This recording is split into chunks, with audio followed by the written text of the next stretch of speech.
থানভী রহমতুল্লাহ আলাইহি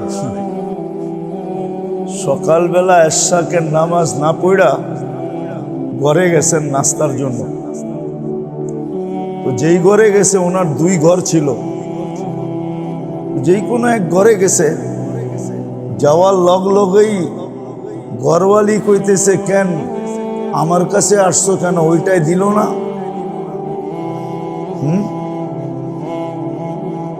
তো উনি আর কিচ্ছু বলে না, এইখান থেকে বাহিরে যেটার কথা বলছে ওইটার কাছে গেছে। মনে করেন প্রথম বড়টার কাছেই গেছে, কেন ছোটটাই দিল না? উনি বেড়ে ছোটটার কাছে গেছে, তো ছোটটাই কইতেছে, কেন বড়টাই কি গার ধাক্কা দিয়ে বের করে দিল? প্রথমটা একটু ছোট কথা বলছে, বড়টা আরো বড় কথা বলছে।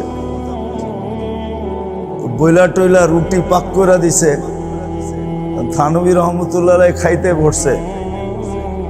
তো রুটি প্লেটে দিতে দেরি মুরগি দৌড়াইয়া আইসা রুটি টান দিয়া নিয়ে যেতে দেরি করে না। মুরগিরে রুটি নিতে দেখা বিড়ালের আর সহ্য হয় নাই, বিড়াল দিছে মুরগির পিছে দৌড়ানি। এখন বিড়ালকে দৌড়াইতে দেখা কুকুর আর নিজেরে সামলাইতে পারে না, সে দিছে বিড়ালের পিছনে দৌড়ানি। তো থানভী রহমতুল্লাহ ইস্তেগফার পড়তে পড়তে উঠতেছিলেন আর বলতেছিলেন, ভুলটা তো আমিই কইরা আসছি, যার কারণে এতটি ভুল দেখতে হলো। আমি তো ইশাক না পড়া চলে আসছি, খিদা বেশি লাগছিলেন। বর্তমান যে শিক্ষা দীক্ষা আছে, এটা মানুষকে কর্মের কথা, আসল কর্মের কথা বুঝতে দেয় না। এটা হলো না বুঝার সিস্টেম। একটা দেখাইলাম, বর্তমান শিক্ষা মানুষকে ধর্ম বুঝতে দেয় না। রাগ হয়ে যায় না, কেননা 99% এরকম, যারা শিক্ষা পাওয়া সত্ত্বেও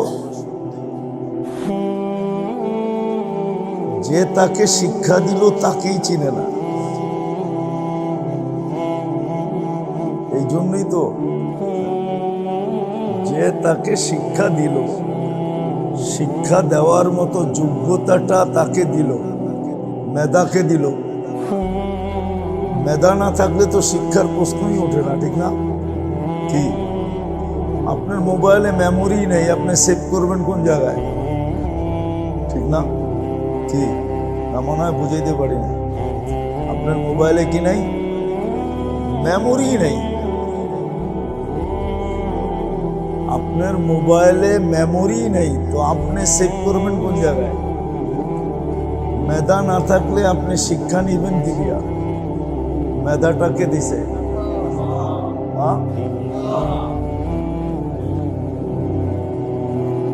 আজকাল যে মানুষ একটা কথা বলে ভালো মতে ধ্যান দিয়া, কিন্তু আগে ওস্তাদ ছাত্রের বিরাট বড় একটা ঘনিষ্ঠতা ছিল, মান্যতা ছিল, গণ্যতা ছিল। ওস্তাদের সাথে মহব্বত ছিল, শ্রদ্ধা ছিল, ভক্তি ছিল। আজকে নাই, ঠিক না? কেন নাই জানেন? কেন নাই? কেননা ও যখন মেধা যাক যিনি দিল, ওনাকেই যখন চিনে না, মনে হয় বুঝাইতে পারতেছে না। আসল মেমোরিটা যিনি দিল, ওনাকেই যখন সমীহা করে না, চিনে না, জানে না, মানে না, তো ওস্তাদরে মানবে পত্রিকা। সমস্যা তো ওইখানে। এই জন্য শিক্ষককে মানে না, শিক্ষককে এই জন্য মানে না, কেননা শিক্ষক তো আল্লাহকে মানে না। শিক্ষক কাকে মানে না?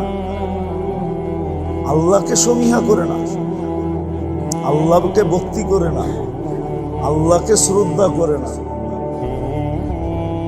আল্লাহকে মূল্যায়ন করে না। আল্লাহর দাসত্ব করে না, আল্লাহর গুণগান গায় না, আল্লাহর কথা শোনে না। তো শিক্ষককে যে মেধা দিল, মেমোরি দিল, শিক্ষক যখন ওইখানে মানে না, তো এইখানে আইসা ছাত্র শিক্ষককে মানে না। মনে হয় বুঝাইতে পারি না। এই জন্য একটা কাহিনী আছে সত্য।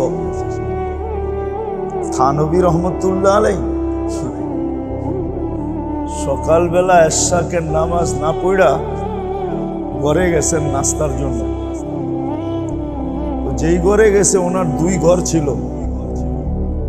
যেই কোনো এক ঘরে গেছে, যাওয়ার লগেই ঘরওয়ালি কইতেছে, কেন আমার কাছে আসছো কেন, ওইটাই দিল না?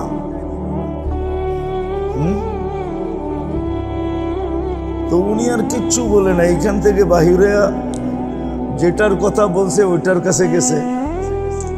মনে করেন প্রথম বড়টার কাছেই গেছে, কেন ছোটটাই দিল না?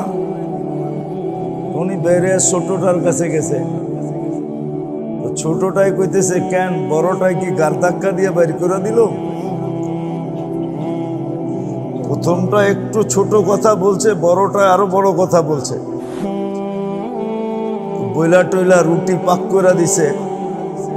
থানবী রহমতুল্লাহ খাইতে বসছে, তো রুটি প্লেটে দিতে দেরি, মুরগি দৌড়াইয়া আইসা রুটি টান দিয়া নিয়ে যেতে দেরি করে। মুরগিরে রুটি নিতে দেখা বিড়ালের আর সহ্য হয় নাই, বিড়াল দিছে মুরগির পিছে দৌড়ানি। এখন বিড়ালকে দৌড়াইতে দেখা কুকুর আর নিজেরে সামলাইতে পারে না, সে দিছে বিড়ালের পিছনে দৌড়ানি। তো থানবী রহমতুল্লাহ ইস্তেগফার পড়তে পড়তে উঠতেছিলেন আর বলতেছিলেন, ভুলটা তো আমিই কইরা আসছি, যার কারণে এতটি ভুল দেখতে হলো। আমি তো ইশাক না পড়া চলে আসছি, খিদা বেশি লাগছিল। তো যেটা বলতেছিলাম যে আমাদের ভিতরে কিছু জিনিস রাখা আছে, গভীর মনোযোগ না দিলে বুঝে আসবে না। এই ব্যক্তিটার তো আরো বেশি দিনদার হওয়ার কথা ছিল, ঠিক না?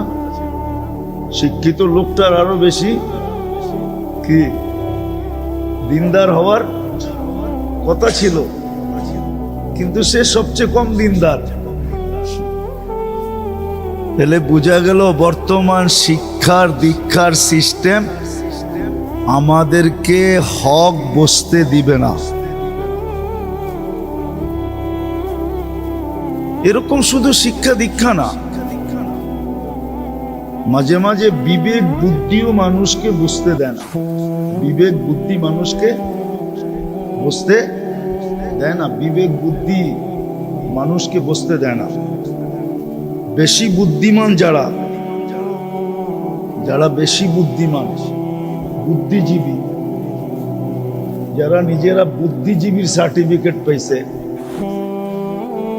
আপনি একদিকে তাকাইলে দেখবেন ও সব বোঝে, কিন্তু নিজের আখেরাতটা বোঝে না, নিজের কবরটা বোঝে না, নিজের মৌতটা বোঝে না, নিজের হাসরটা বোঝে না, কে জন্ম দিল এটাও বোঝে না, কার কাছে যাবে এটাও বোঝে না, হিসাব কিতাব হবে এটাও বোঝে না। ও বুদ্ধি ওকে বসতে দেয় না। বোঝা গেল বুদ্ধিটাও মানুষের ওই সিস্টেম, যেই সিস্টেম মানুষকে হক বসতে দেয় না। এই জন্য কিন্তু আল্লাহ অনুরোধ করছে, মনোযোগ দাও। মনোযোগ দিলে তোমার বুঝে আসবে। যদি বুঝে নাও আসে তো ইঙ্গিত আছে, লাআল্লাকুম তুরহামুন, তাইলে আমরা দয়া করে তোমারে বুঝাই দেব। আমাদের দয়ার মাধ্যমে তোমাকে কি করব? বুঝাই দিব, তোমাকে বুঝিয়ে দিব, তোমাকে বুঝিয়ে দিব। দেখবেন অশিক্ষিত গরিব কিন্তু বড় দিনদার, বড় বড় শুধু দিনদার না, বড় আল্লাহওয়ালা, বড় আল্লাহ ওকে বুঝাইয়া দিছেন, কিন্তু বুঝার মতো ওর কাছে কিছু নাই।